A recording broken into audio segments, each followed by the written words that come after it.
Hey Marty, are you there? Hi, Len. How are you doing today? I'm doing fine. How's things going at Fort Smith there in New York? Well, there are a lot of forts in New York City, but it's kind of interesting. You know, I moved into the city over 40 years ago, and I moved here because I wanted to live in the greatest city in the world.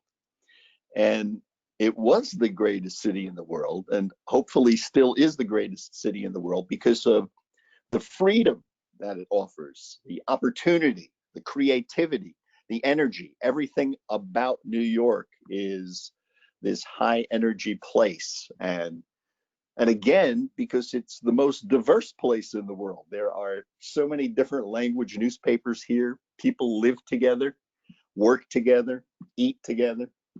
Uh, but it's been pretty strange over the past week or two. So So everybody's okay? yeah, I think so. I mean, unfortunately, because of the rioting and looting that occurred, say like the businesses that were closed, they didn't have any boards up. They didn't block off their storefronts. But what happened even where I live on the Upper West Side, the Tuesday after the uh, riots and looting had taken place, there must have been 100 contractors here boarding up practically every retail store from Columbus Circle all the way up on the Upper West Side where I live. And if you didn't feel like you were in a depression then, it certainly has that effect because of all the plywood that is up in front of stores. So it's depressing Yeah. to see it there. Hopefully it's begun to come down and things look like there's a more peaceful avenue that is being taken. So, Are you getting so are that's you good. getting that feeling now? Say that again, Len. Are you getting that feeling now? Yeah, yeah. There's, construction is back in full force here, and you might hear in the background there's construction taking place right next to my apartment building. Uh, there's a lot more people out on the street. It can't be contained anymore, especially certainly after all the demonstrations that have taken place. You Yeah. know, that was the one way to make sure that the quarantine kind of ended. People are just out together and walking around. Cars are back in the city because it's begun to open up again. So we'll have to see. We'll keep our fingers crossed here. Yeah, here in Michigan, I'm totally excited. Monday I'll be able to get my hair cut.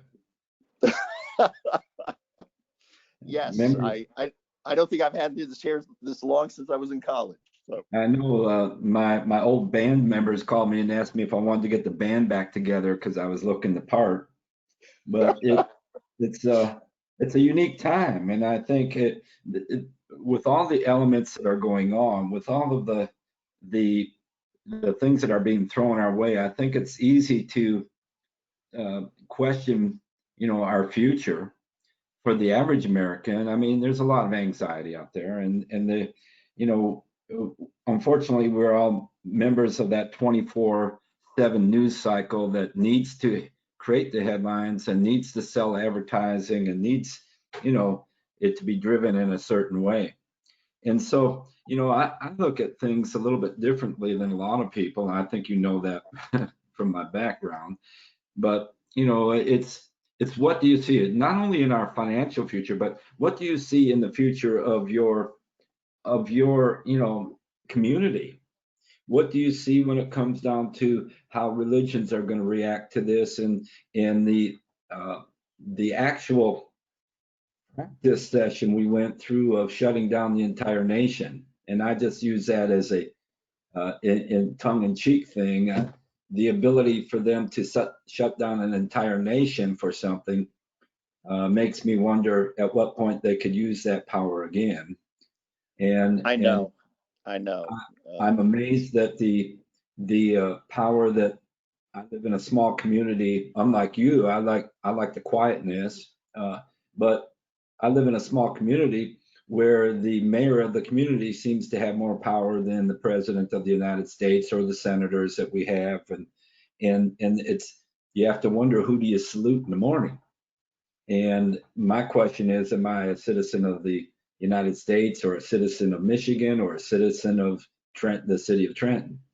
And Yeah. so it's very confusing for a lot of people. And you're looking out over the forecast, and it's very confusing to what will be happening to all of the essence of life that we used to know. I think some of the issues that we have right now, we got 40 million people out of work. They're getting paid. College students are getting unemployment, even though they didn't hold a job. And these people have no other venues to go to. No baseball, no football, no basketball, no concerts, no theater, no nothing. And so it's a lot of pent up stuff going on in our society. And there's no real answer for that except to try to get back to normalcy that we once knew, just parts of it. Yeah.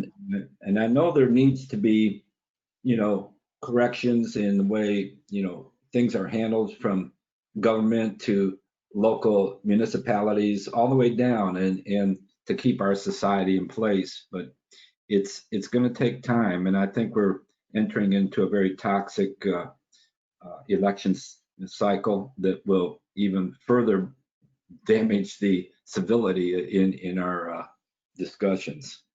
So Well, that's going to be that's going to be a very big event that's going to take place in November. Unfortunately, sometimes I feel like I'm living in a Seinfeld episode, and Seinfeld actually lived just down the street in the apartment when he created the series. He used some of the characters in my building, which is just a few doors down, to represent uh, his apartment and how things worked. And he actually still lives on West 81st Street in Manhattan, but in the big condominium on the corner on Central Park West to to suit his new stature there. But it reminds me of an episode. I don't know if you recall it, but there was an episode when George Costanza said he was going to do the opposite of everything, because the opposite was just doing what he normally did always got him into trouble. But if he did the opposite, what would happen? And as it turned out, that's when he sort of excelled. And it's really funny because it brings to mind things that you've said, and other people like Don Blanton and Nelson Nash would say. Would it bother you to find out that you've been lied to, misled, and misguided?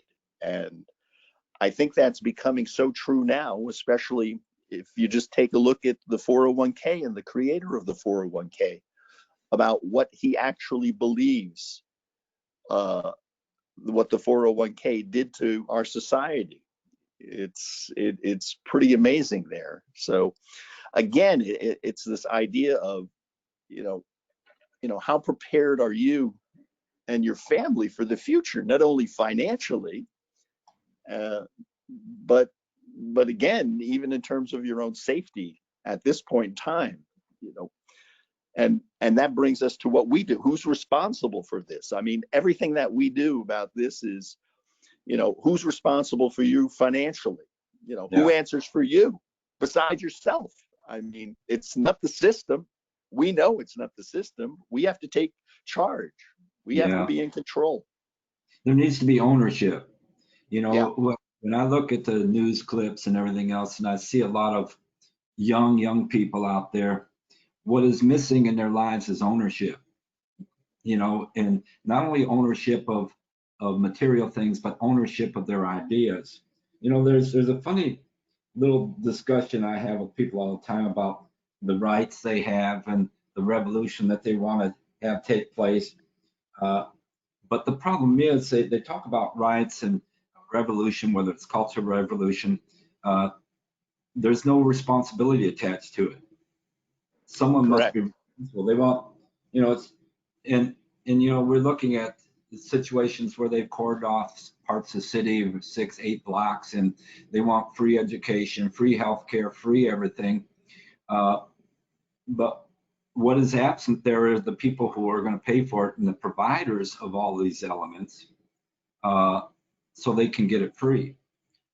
It comes down to our political system and how it's broken down. Politics is the art of using euphemisms, lies, emotionalism, and fear mongering to dupe the average person into accepting, even demanding, their own enslavement. And it seems to be getting more popular to be that way.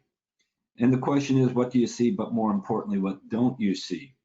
Not only in our financial lives, but in our communities and in the direction that we're going as a country. There's a lot of work that has to be done, but we must pay attention to things around us. I know it sounds terrible, but are we prepared for this? And I just recently had a meeting with my family and said, I'm hiring a training and security company to provide for my children, my grown children, and their families, to teach them about being prepared in uncertainty. And this isn't an aggressive thing, this is a defensive thing. And how to identify situations and how to be aware of situations that may not be very good for their families. And we look at this anxiety as now becoming part of our norm. And anxiety, is definition, is just a lack of control over the outcome that you want to have happen. And that's true in our financial lives too. The realization that you're not prepared, that's happening too. I'm worried about the future considerations when we look at what's going on from the results of all of this stuff.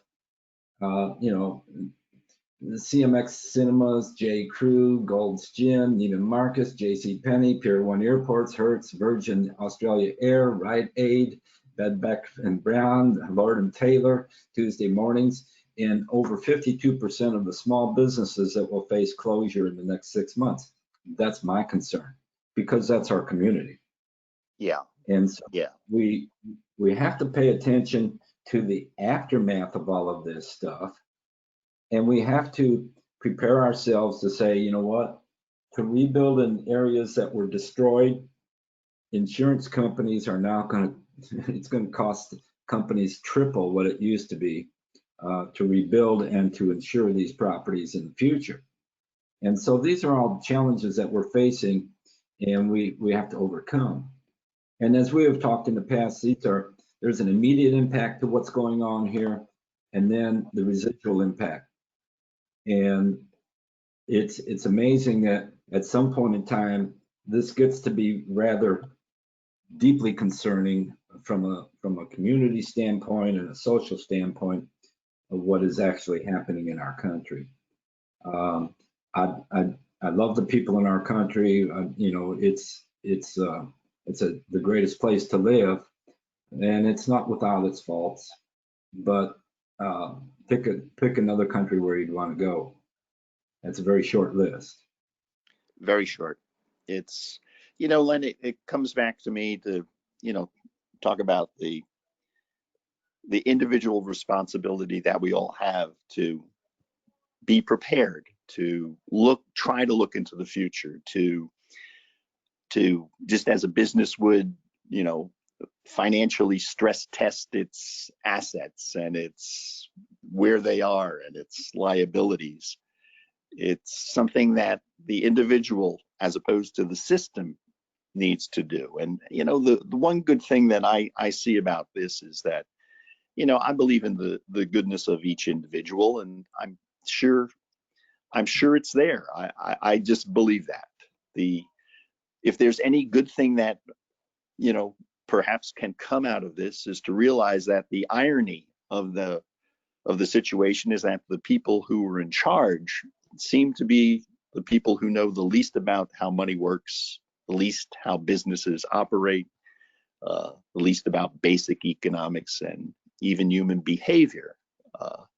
And it's our responsibility in our profession to help people find that inner goodness, to help them to prepare themselves, their families, their businesses for the unknown, the uncertainty, and the insecure future that's always ahead of us. And fortunately, that's the process we take them through. We have products that can help them, but it really is this educational process of how do you create wealth? What is the value of wisdom? Wisdom is the most important. You should give everything for wisdom, as it says in a book I love to read. You know, that's something that needs that it's our responsibility to help other individuals gain those insights.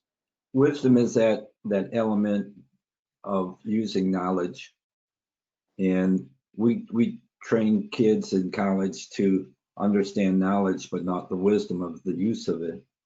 And our industry is going to change too. I think in order we need to have a very important communication with clients. We need to discuss the issues that are really concerning them, not the issues of the marketplace. The market's going to go up. It should go up. They printed, another $4 trillion. Even what other as, way can it go?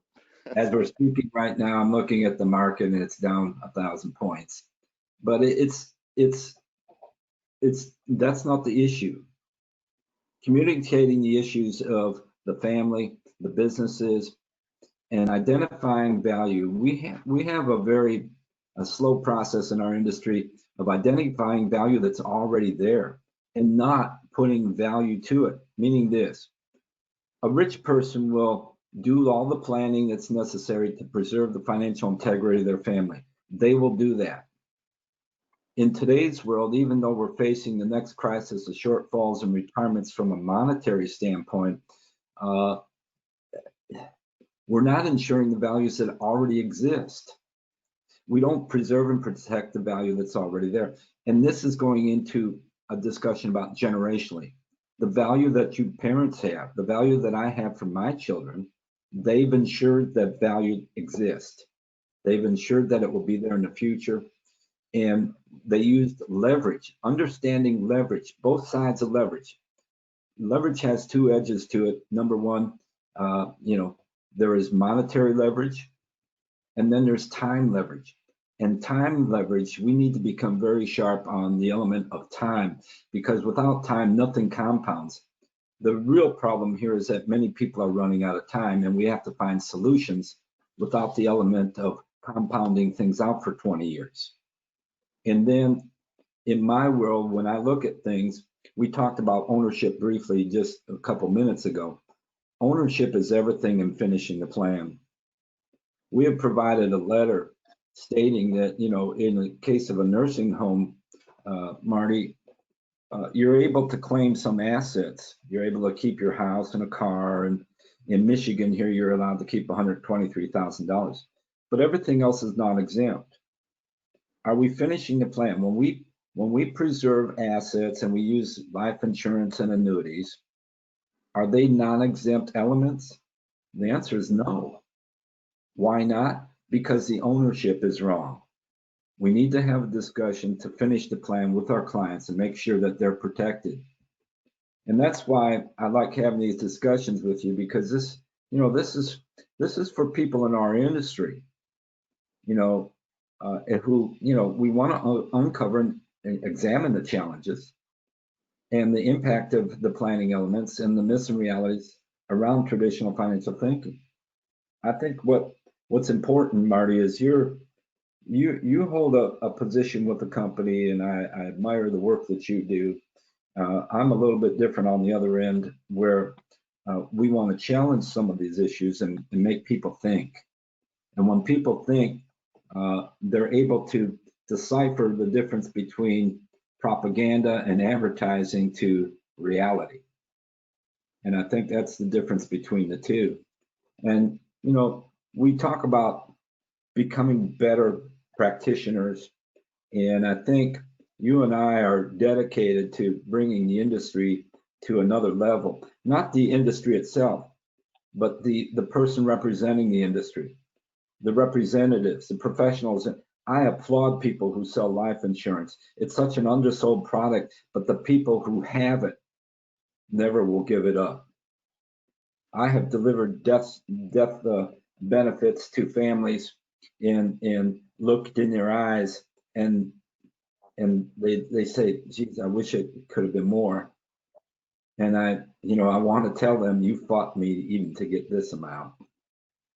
Yeah. And so it's a different world out there. And I think, if you know the right people in our industry to contact, to have these discussions, to bring new ideas to the industry, to expand the lives of our clients, and to preserve the financial integrity of their families, I think that's an important message to share.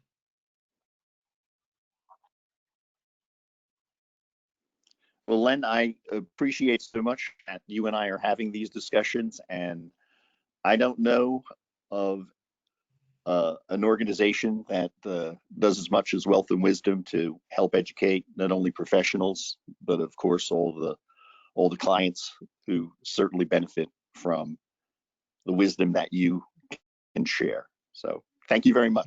I appreciate Marty, it. I know we went over our time limit, but it's a tremendous time to have some good conversations, and I want to thank you. Thank you. We'll You have circle a the great wagon again soon. Stay safe out there. You too, Len. All right. Thank you. Bye.